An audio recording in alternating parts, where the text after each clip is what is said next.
Hi, Carmel. So this is part of the series on uncertainty. Would you like to let us know what's your name and where do you come from? Hi Claire, I'm Carmel Wilkinson. I'm an MS specialist nurse. I'm based in Sunderland Royal Hospital, which is part of the South Tyneside and Sunderland Foundation Trust.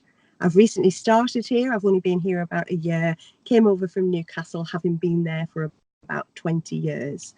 So I'm an MS nurse with a lot of experience, but not much here in Sunderland. Okay, awesome. So people from the Northeast will be seeing a familiar face. So it's just great to have you here. So thinking about the question of uncertainty is what's the sort of typical way that people will present with uncertainty when they're coming to see you? Obviously, uncertainty is a thread that runs through the diagnosis of multiple sclerosis from the very first symptom really to the point of diagnosis, right the way through the trajectory. Right, it presents itself in most of my clinic appointments.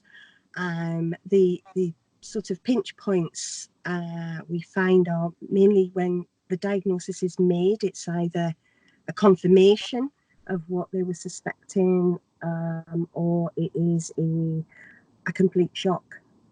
So that sends us into a kind of a place where nobody's been before. That element of being in a foreign country and not being able to speak the language, that's something that I hear time and time again. It's this almost overwhelming feeling of what now?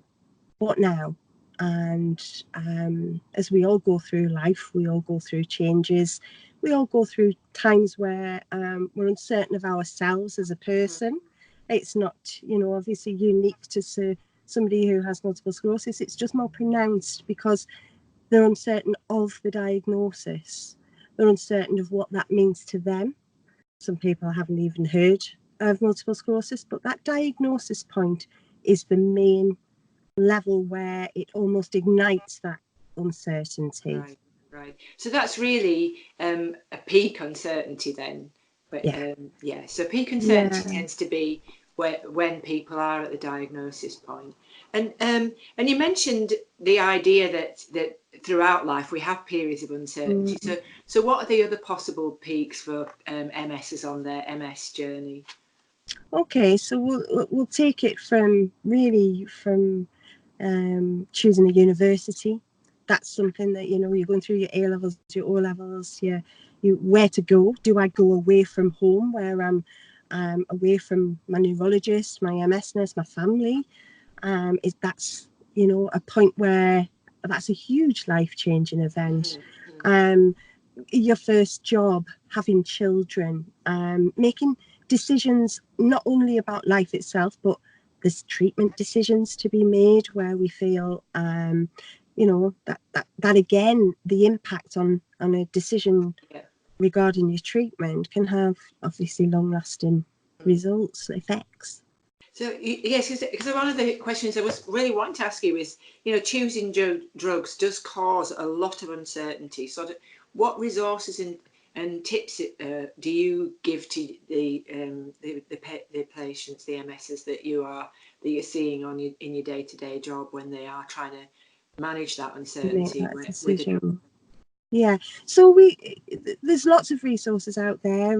Obviously, Shift MS is one of the forums where they can express or people can express their experience or concerns.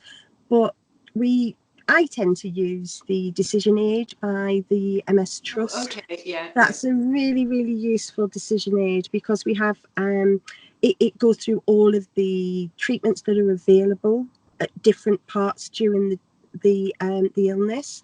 It also points people toward things that they perhaps hadn't considered, the fact that it requires injecting or it requires, quite arduous and time-consuming infusions, or they have to return to clinic every month for their bloods. You know, the impact on somebody who's trying to work shift patterns, or perhaps have to work away.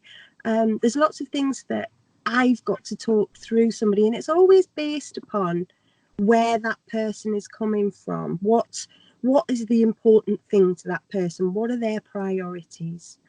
What kind of things do they feel are important to their treatment? And how really the people are different. We're all very different. You and I are very different. We've chosen a different shade of lipstick, I do see. And we kind of, and we're all sort of we make decisions based upon our experience, on what we want from life or what we expect from life, and our family, our support network.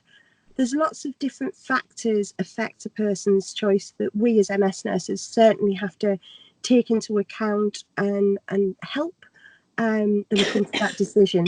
Now, when I say help, Claire, I don't mean, you know, this is the best thing for you to do. It's make sure that they make the right decision for themselves, because ultimately, that's, like I said before, that uncertainty element of it, they have to manage that later on.